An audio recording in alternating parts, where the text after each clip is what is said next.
मतलब राष्ट्र के गौरव, राजनीति के पुरोधा, संस्कृति, सभ्यता और संस्कारों के आराधक माननीय मुख्यमंत्री महोदय आज जिस कल्पना को साकार करने जा रहे हैं, जो शिलान्यास आपके द्वारा किया जा रहा है, इस पर व्यय होने वाली धनराशि रुपए 2,33,44,00,000 है।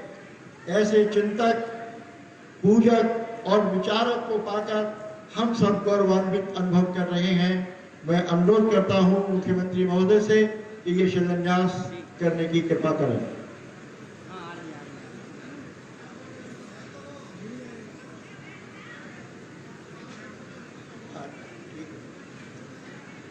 सर्वप्रथम स्मार्टफोन वितरण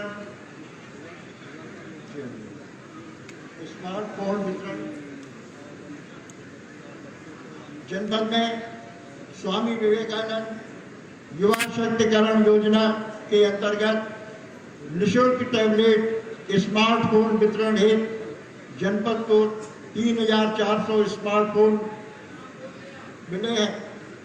इनका है लवली पुत्री नन्नूलाल।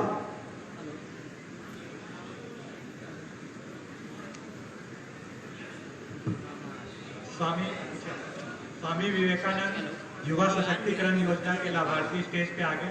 लवली पुत्री नन्नूमल, खुशी उपाध्याय पुत्री विनीत उपाध्याय, प्रियंका पुत्री संतोष, भावना पुत्री राजवीर सिंह, शिवा पुत्री हुकमपाल, आकाशदीप पुत्र प्रवेंद्र कुमार,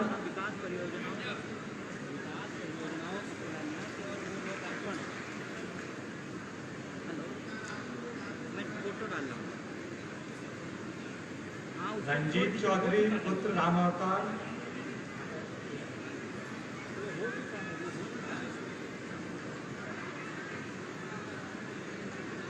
रंजीत यादव पुत्र रामवीर सिंह।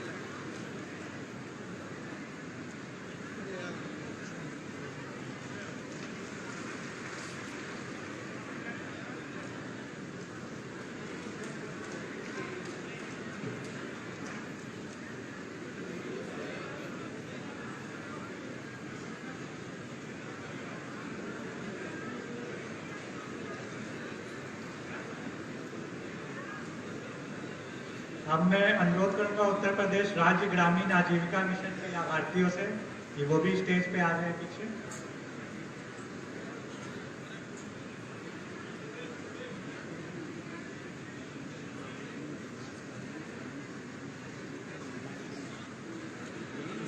आज यहाँ पे माननीय मुख्यमंत्री जी के द्वारा 10 लाभार्थियों को स्टेज पे स्मार्टफोन का वितरण किया जा रहा है।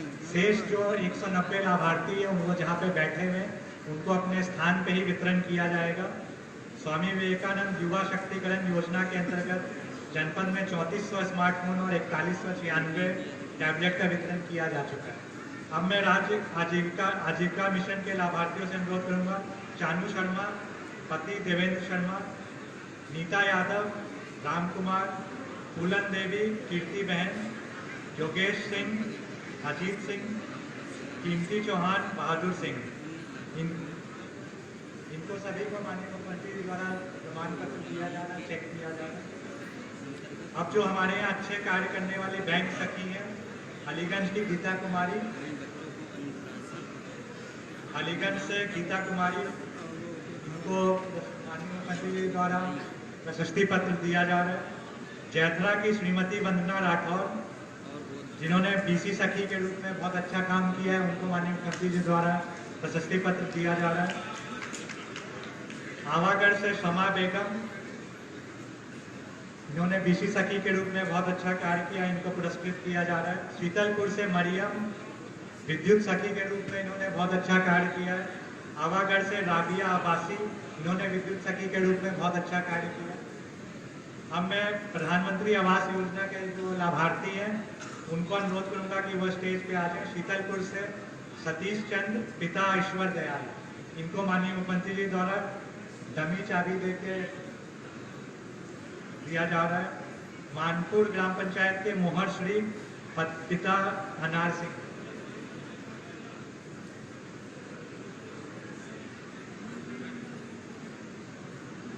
अब मैं साथ में अनुरोध करूंगा कि प्रधानमंत्री आवास योजना शहरी के लाभार्थी भी ऊपर आ जाएं। अल्ली पिता अवधेश, शांतिनगर एटा। प्रेमवती पिता कप्तान सिंह, शांतिनगर एटा।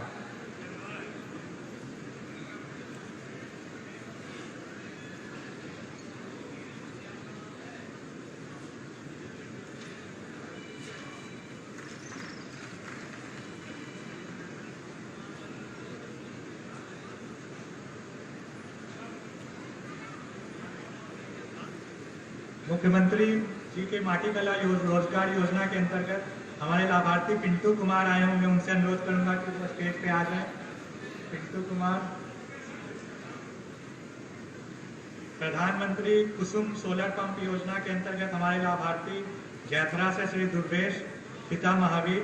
इनको सोलर 5 HP का पंप दिया जा रहा है अनुदान, इसमें 60% अनुदान पे इनको दिया जा रहा है। शीतलपुर से श्री महिपाल सिंह, पिता होडल सिंह।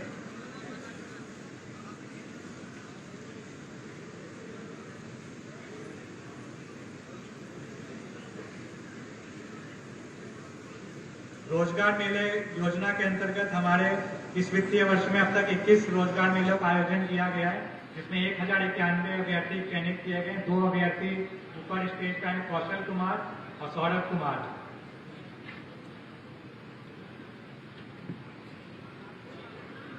इस प्रकार वितरण का कार्यक्रम ये समाप्त होता है। मैं मुख्यमंत्री जी से अनुरोध करूंगा कि वो मंच पे सभी को संबोधित करने का कष्ट करें।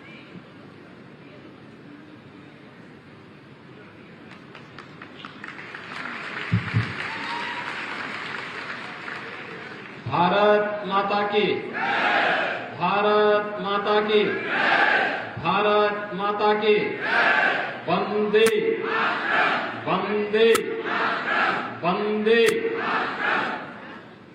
जनपद एटा की विकास परियोजनाओं के आज के इस लोकार्पण और शिलान्यास कार्यक्रम में मंच पर उपस्थित प्रदेश सरकार में मेरे सहयोगी मंत्री श्री अजीत पाल जी, लोकप्रिय सांसद एटा श्री राजवीर सिंह राजू भैया, माननीय सांसद फर्रुखाबाद श्री मुकेश राजपूत जी,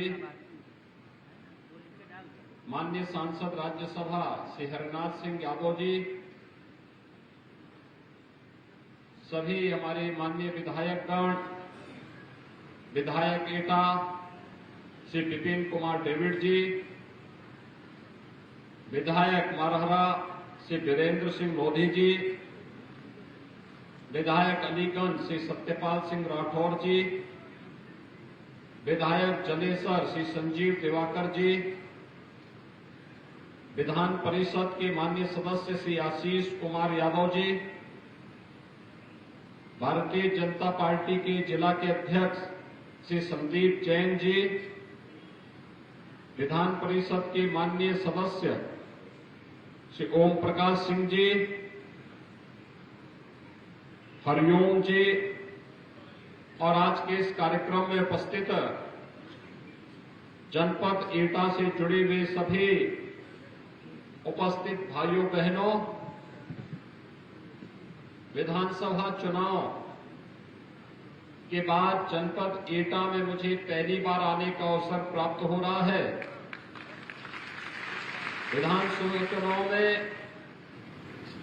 आप सबने आशीर्वाद देकर के भारतीय जनता पार्टी को फिर से प्रदेश के अंदर सरकार बनाने के लिए जो अपना भरपूर आशीर्वाद दिया है, उसके प्रति आभार व्यक्त करने और जनपद को 419 करोड़ 75 लाख की इन परियोजनाओं का उपहार देने के लिए मैं आज अपने माननीय सांसद और विधायकों के साथ आपके बीच आया हूं।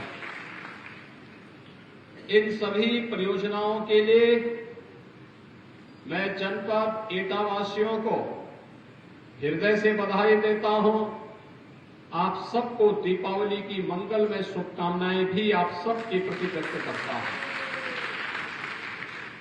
भाइयों बहनों, अभी हम लोगों ने यहां के थर्मल पावर प्लांट का भी निरीक्षण किया है।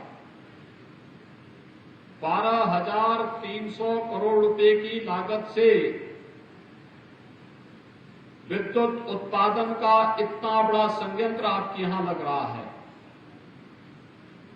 अगले वर्ष तक जब चालू होगा तो यहां से 1320 मेगावाट की विद्युत का उत्पादन होगा और इतना बड़ा पावर का स्टेशन यहां के विकास को एक पहचान भी देगा और यहां के विकास में भी एक बड़ी भूमिका का निर्वहन करेगा।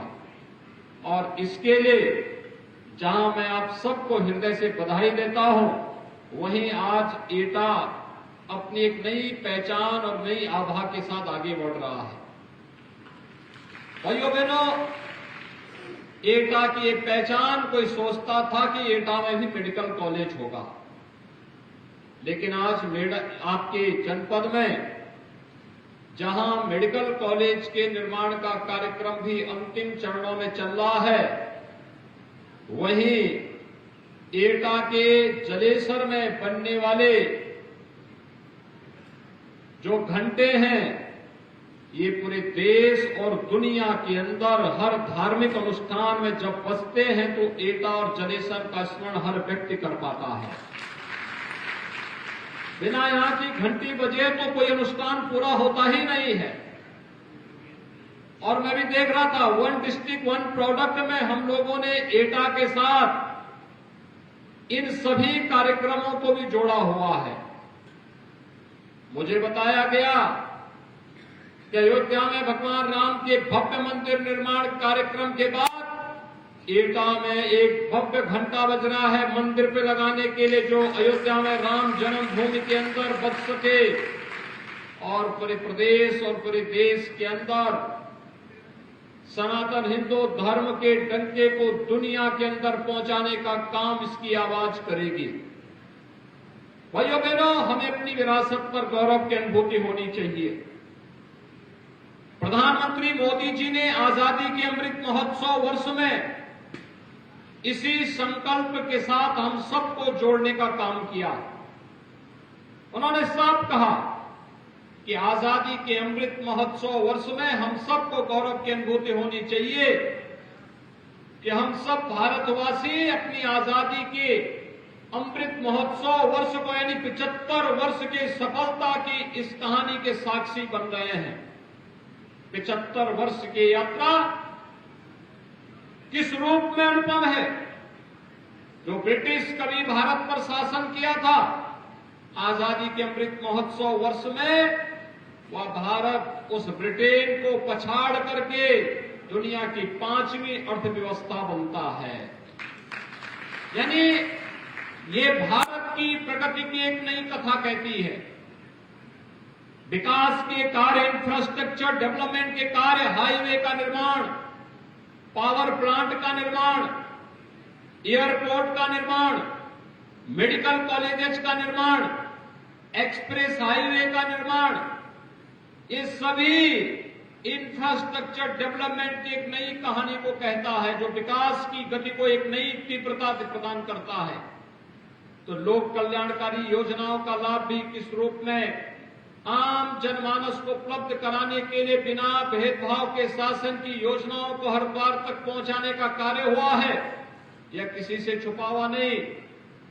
भाइयों बहनों, जब शांति होती है, समृद्धि होती है, उन स्थितियों में आम जनमानस के बीच में योजनाओं का लाभ पहुंचे, ये अच्छी बात है।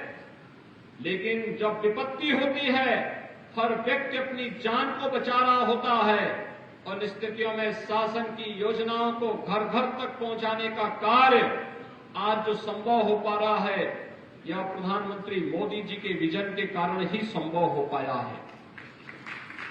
आपने देखा होगा, कोरोना कालखंड में पूरी दुनिया पस्त थी।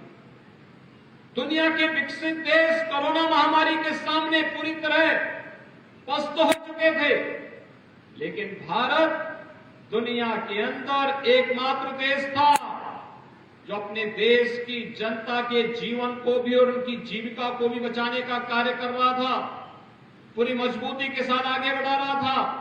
फ्री में टेस्ट, फ्री में वैक्सीन, फ्री में टीका और फ्री में खाद्यान्न की सुविधा भी हर गरीब तक पहुंचाने के लिए कार्यक्रम जिस युद्ध स्तर पर चल रहे थे। देश के अंदर 80 करोड़ लोगों को फ्री में खाद्यान्न, उत्तर प्रदेश के अंदर 15 करोड़ लोगों को फ्री में महीने में 2 बार खाद्यान्न उपलब्ध कराने का कार्य संकट के इस दौर में डबल इंजन की भारतीय जनता पार्टी की सरकार ने प्रदेश के अंदर उपलब्ध करवाने का कार्य किया। 200 करोड़ से अधिक वैक्सीन की डोजेज पूरे देश के अंदर फ्री में उपलब्ध कराई गई, तो उत्तर प्रदेश में 39 करोड़ वैक्सीन की डोजेज फ्री में उत्तर प्रदेश वासियों को अब तक उपलब्ध हो चुकी है। भाइयों बहनों, ये सभी सरकार की आम जनता के प्रति रचनात्मक और संवेदनशील व्यवहार को तो प्रदर्शित करता ही है, बल्कि बिना भेदभाव के शासन की योजनाओं का लाभ हर एक व्यक्ति तक पहुंचे, इन सब बातों को भी प्रदर्शित करने का एक माध्यम बनता है।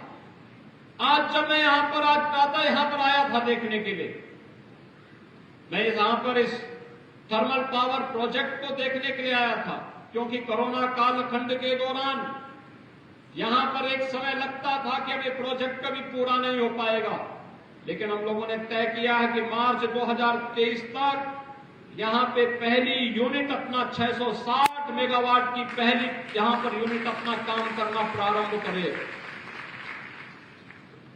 सेकेंड यूनिट को जून 2023 तक पूरा करते हुए विद्युत उत्पादन का कार्य हो और देश के अंदर जहां कहीं भी यहां का विद्युत जाए वहां पर एटा का नाम जरूर अंकित हो कि एटा के माध्यम से बिजली मिल रही है, लोगों के सामने एक नई पहचान मिलेगी। भाइयों बहनों, आज यहां पर 255 परियोजनाओं का लोकार्पण और शिलान्यास का कार्यक्रम हो रहा है, जिसमें से 149 परियोजनाएं लोकार्पण की हैं और 106 परियोजनाएं शिलान्यास की हैं। इसमें वे तमाम परियोजनाएं हैं, सड़क की हैं, ग्राम्य विकास की हैं, नगर विकास से हैं, चिकित्सा की हैं, शिक्षा की हैं, पशुपालन से हैं। विकास की वे सभी परियोजनाएं जो आम जनमानस के जीवन में परिवर्तन का कारक बन सकती हैं, उन सभी परियोजनाओं को हम लोगों ने आज यहां पर आपके सामने लोकार्पण का कार्यक्रम किया। परियोजनाओं के लोकार्पण के साथ ही आपने देखा होगा लाभार्थी परक योजनाओं का लाभ जिन पात्र नागरिकों के लिए उपलब्ध कराया गया है, उनमें से कुछ को सर्टिफिकेट भी वितरित हुए। आपने देखा होगा युवाओं को स्मार्टफोन और टैबलेट उपलब्ध कराए जा रहे हैं।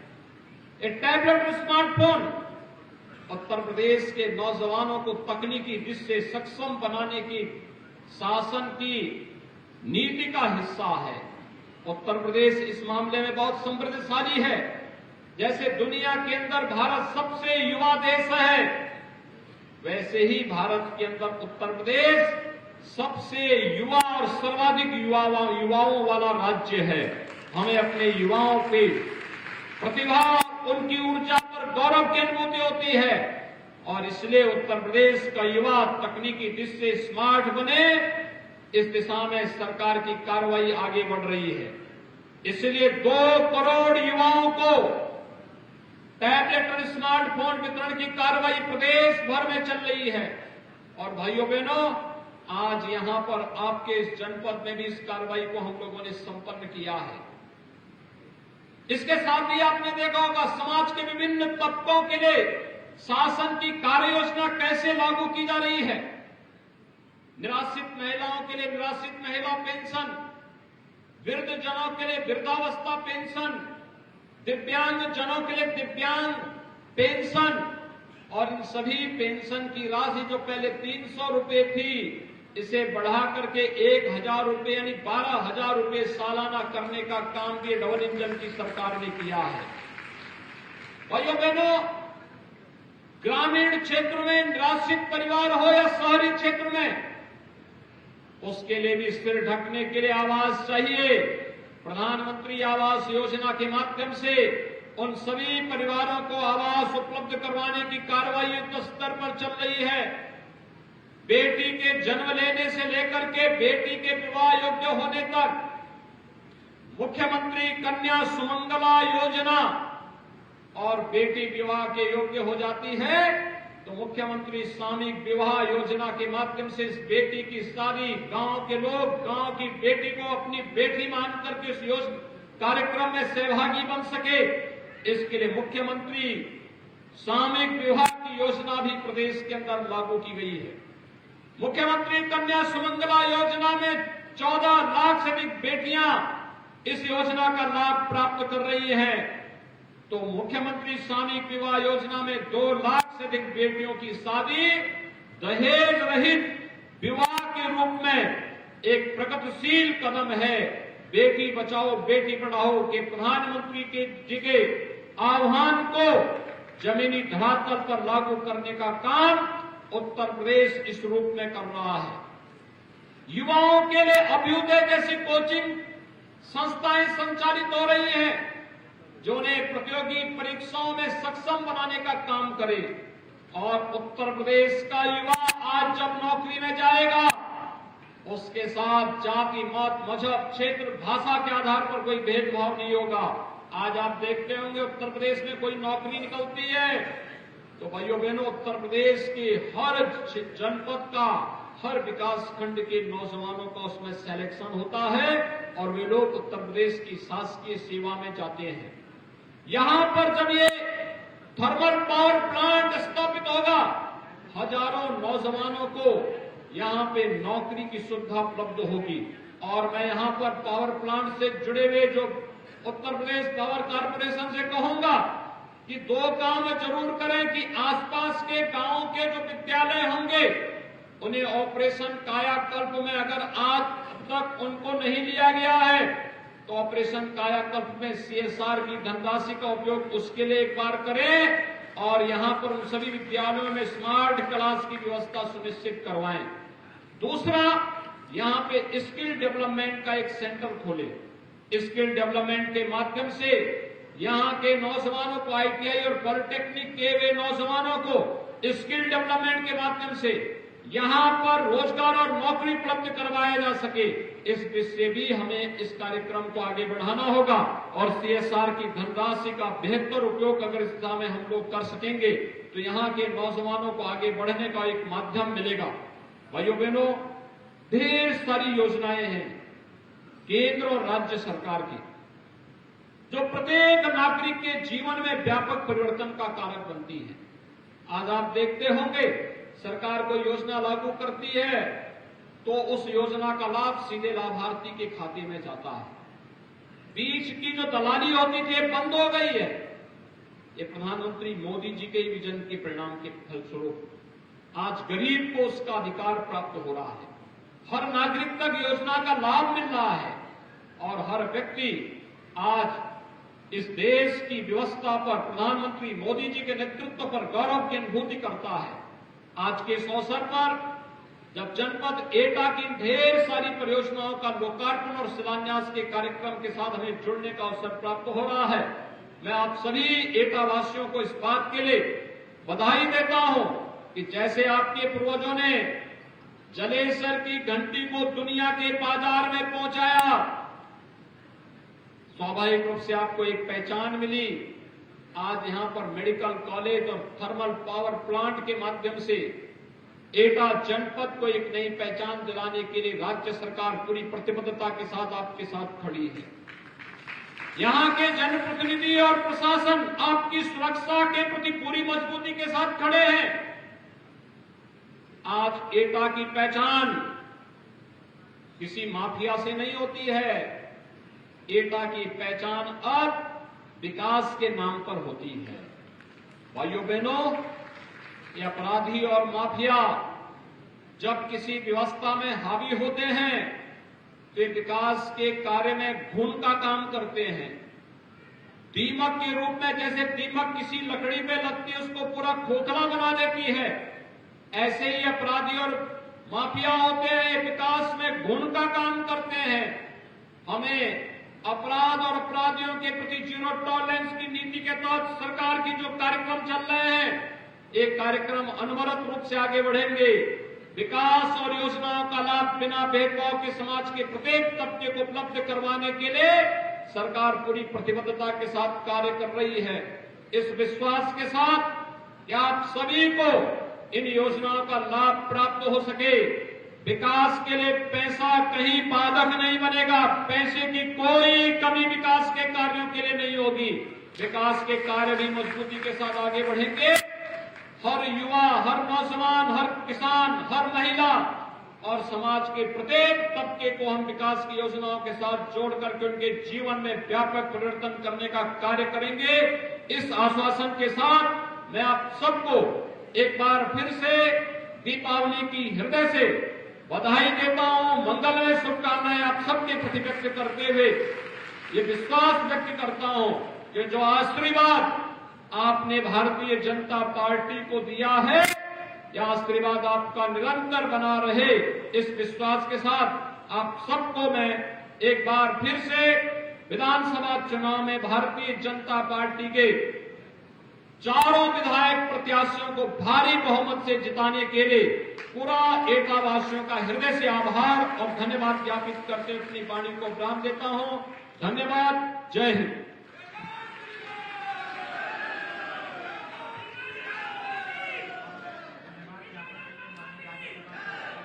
श्री हरनाथ यादव जी को आमंत्रित करूंगा धन्यवाद ज्ञापन के लिए।